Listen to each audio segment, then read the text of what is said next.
Hola, ¿qué tal? Yo soy el alumno Julián Zavala Domínguez y en esta ocasión voy a realizar un video referente al muestreo y análisis de suelo en una parcela cercana o aledaña a la comunidad de Ojite, Veracruz. Comenzando con el cúmulo de actividades, es necesario dar inicio por el muestreo de suelos. En este proceso es primordial considerar algunos factores previos a la extracción de la muestra.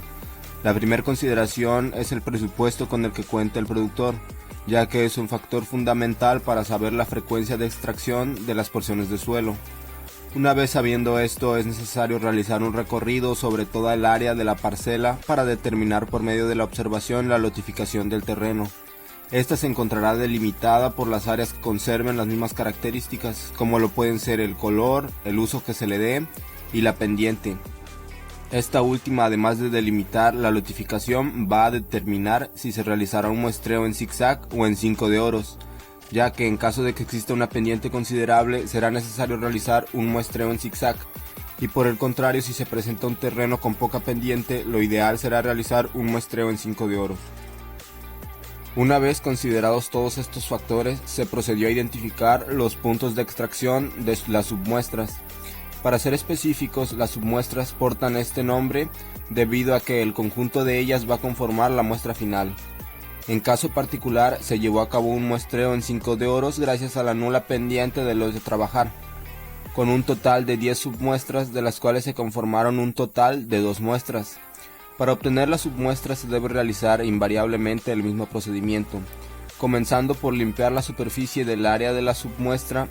Una vez se realizó la limpieza, se llevó a cabo una excavación en forma de V hasta que se llegó a una profundidad de 30 centímetros.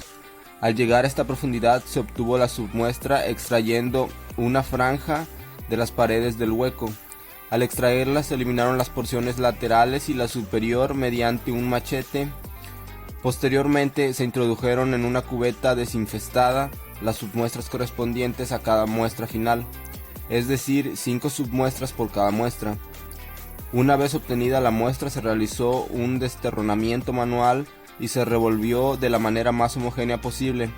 Posteriormente se esparció en forma circular y se dividió toda la muestra en 4 partes, de las cuales se eliminaron 2 partes mismas que debían ser equidistantes.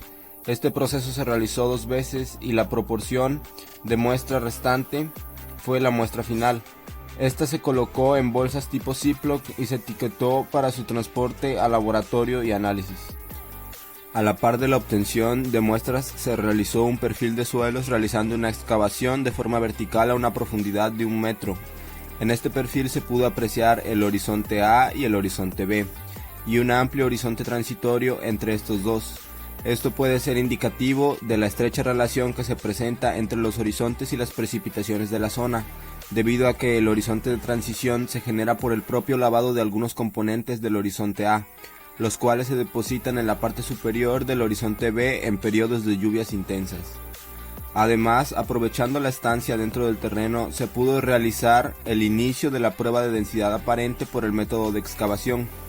En este, el primer paso del proceso fue realizar una excavación generando un hueco cúbico de 20 centímetros y almacenar en una bolsa todo el suelo que se extrajo. Posteriormente se colocó en una bolsa de plástico que cubriese las paredes del hueco y se añadió agua midiendo y registrando la cantidad volumétrica que se agregó hasta cubrir completamente el hueco. Una vez realizadas todas las acciones en campo, se transportaron todas las muestras al laboratorio para realizar los análisis pertinentes, partiendo desde la continuación de la determinación de la densidad aparente por el método de excavación. Para ello se pudo haber pesado la cantidad de suelo extraída desvirtuando rocas e impurezas que pudiese contener y registrar el peso total del suelo, para posteriormente extraer 10 gramos de ese suelo y secar por 15 minutos en el horno para determinar el porcentaje de humedad, el cual fue de un 15%, por lo que al total del peso medido inicialmente se le pudo restar el 15% de humedad, y de esta forma obtener el peso de suelo seco. Sin embargo, para obtener mayor precisión, se esperó a que se secara el suelo a temperatura ambiente durante aproximadamente una semana y se registró el peso total. Una vez obtenido el peso de suelo seco total y el volumen del hueco de la excavación, se realizó una división de peso sobre volumen con la que se determinó la densidad aparente. El resultado fue 1.06 gramos sobre mililitros.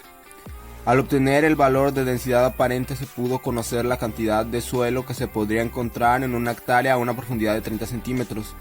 Evidentemente esto solo rige al área del estudio, y el valor calculado fue de 2.120 toneladas sobre hectárea. Previo a que se secara la muestra se identificó el color del suelo en cuestión por medio de la tabla Munsell. Esta resultó 7.5 YR 3 sobre 1 Very Dark Gray.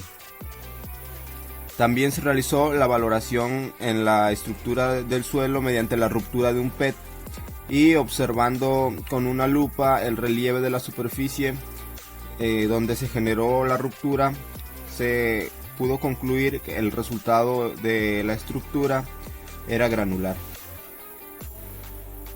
Posteriormente se realizó otra prueba para determinar la densidad aparente y de esta forma dar mayor validez a la primera determinación por medio del método de excavación.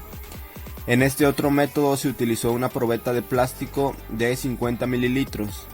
A esta se le introdujo una porción de suelo tamizado de 40 gramos y se sometió a 30 golpes en dirección diagonal hacia una esponja. Pasados los 30 golpes se llevó a cabo la medición de los mililitros que abarcaba el suelo dentro de la probeta, dando como resultado 40 mililitros, con lo que se realizó el cálculo de la densidad aparente, dando como resultado 1 gramo sobre mililitros.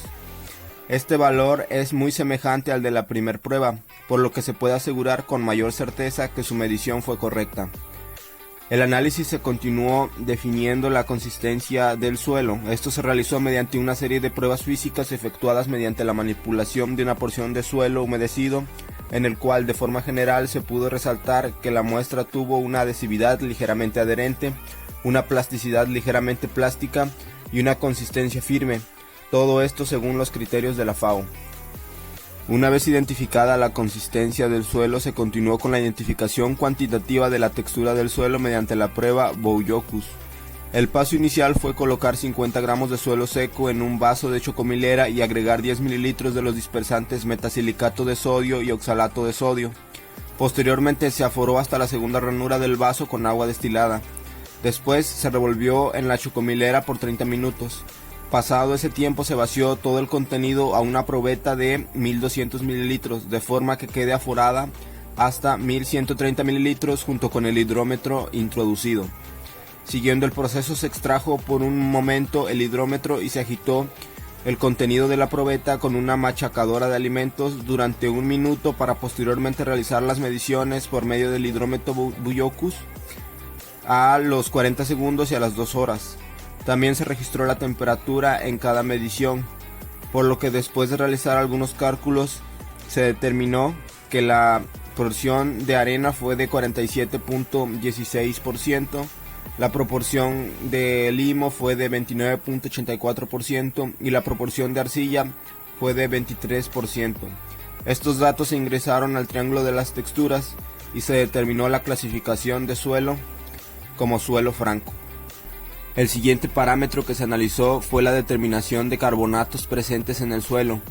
Para ello se colocaron 25 gramos de suelo seco y tamizado en un vaso de precipitado y se añadieron 50 mililitros de ácido clorhídrico para hervirlo durante 5 minutos en una parrilla eléctrica, cubriendo el vaso con un vidrio de reloj. Pasado ese tiempo se dejó enfriar el vaso de precipitado y se filtró el total del ácido con agua destilada. Finalmente se agregaron 2 gotas de fenoftaleína y se tituló con hidróxido de sodio. Dependiendo de la cantidad que se gastó de este último reactivo se pudo determinar por medio de algunos cálculos el porcentaje de carbonatos, el cual fue de 24.95%, es decir, un contenido alto de carbonatos. Posteriormente se realizó la cuantificación porcentual de la materia orgánica. Para esto se comenzó por pesar 0.5 gramos de suelo seco y tamizado y se introdujo en un matraz Erlenmeyer de 500 mililitros. Se añadieron 10 mililitros de dicromato de potasio y a la 1N y se mezcló con movimientos rotatorios. Después se agregó de manera cuidadosa 20 mililitros de ácido sulfúrico concentrado y se mezcló nuevamente el contenido del matraz para dejarlo reposar durante 30 minutos. Es necesario realizar a la par un ensayo en blanco, es decir, replicar el proceso sin los 0.5 gramos de suelo. Posteriormente se diluye en 200 ml de agua destilada 10 ml de ácido fosfórico al 85% y 1 ml de indicador difenilamina sulfonato de bario. Se valoró el retroceso por medio de la disolución de sulfato ferroso con el cambio de coloración del contenido del matraz en el punto en que se llegó a una coloración verde brillante. Después de medir el gasto del reactivo en la bureta, se pudo estimar por medio de algunos cálculos que el porcentaje de materia orgánica fue de 2.91%. Además, junto con la obtención del porcentaje de materia orgánica se pudo obtener el porcentaje de nitrógeno, sabiendo que de forma invariable en relación al total de materia orgánica existe un 5% de nitrógeno, por lo que mediante algunos cálculos sencillos se pudo determinar que el suelo analizado contiene 0.14% de nitrógeno. Finalmente se realizó la medición del pH mediante un potenciómetro. En este caso se pesaron 20 gramos de suelo seco y tamizado y se introdujo a un vaso de precipitado de 250 mililitros. Posteriormente se añadieron 50 mililitros de agua destilada a fin de mantener la relación 1 a 2.5. Se agitó la mezcla por medio de un agitador magnético durante 30 minutos y una vez pasado ese tiempo se introdujo parte de la mezcla a un tubo de ensayo. Después de este paso se transportó el potenciómetro previamente calibrado y se realizó la medición del pH, el cual fue de 7.6, es decir, ligeramente ácido, culminando de esta manera los análisis aplicados a la muestra de suelo.